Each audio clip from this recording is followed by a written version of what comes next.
Dans la classe précédente, nous avons appris à insérer des gardes dans la structure et nous pouvons observer que quand il y a un changement de direction, les coins ne sont pas coïncidents, c'est-à-dire qu'ils restent ouverts. Nous verrons dans cette classe comment résoudre cela, en utilisant la commande de coupure d'angle, le Mite Cut Member. Nous avons activé la commande, mais nous voyons que nous ne pouvons pas l'appliquer au garde du corps, car Plan 3D reconnaît le garde du corps comme un seul objet.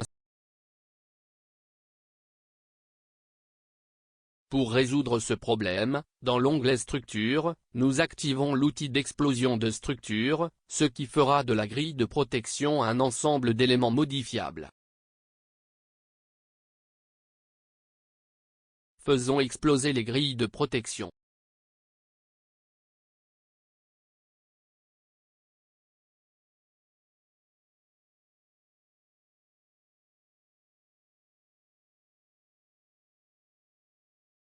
Notez que les éléments restent au même emplacement, avec les mêmes paramètres précédents. La différence est que nous pouvons maintenant utiliser n'importe quelle des caractéristiques de coupe que nous avons vues dans le module précédent. Nous avons activé à nouveau la commande coudée et maintenant nous pouvons créer les connexions inclinées dans les profils de garde du corps. Voyez comment les profils de grille de protection sont meilleurs.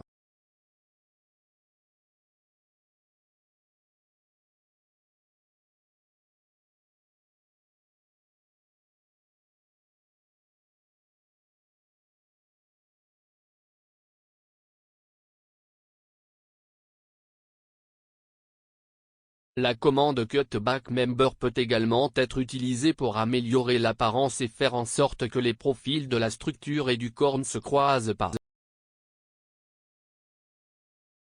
Ensuite, nous allons voir comment modifier rapidement la longueur d'une grille de protection en utilisant des poignées. Puisque Plan 3D est basé sur la plateforme AutoCAD commune, nous avons également les poignées. Lorsque nous sélectionnons un objet, nous voyons que dans les coins et au milieu de celui-ci apparaissent des points bleus, à travers lesquels nous pouvons étendre et raccourcir les éléments. Il suffit de cliquer sur un point, qui devient rouge, puis faites-le glisser, en faisant la modification souhaitée.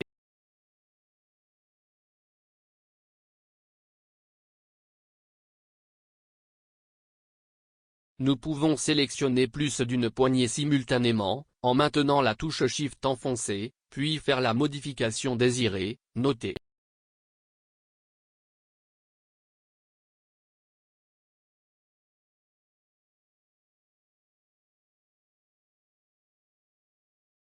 Nous allons modifier certaines des grilles de la structure, suivre et terminer plus tard.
Nous avons terminé cette classe, où nous éditons et découpons les profils de protection à travers les outils de sablage et de coupe.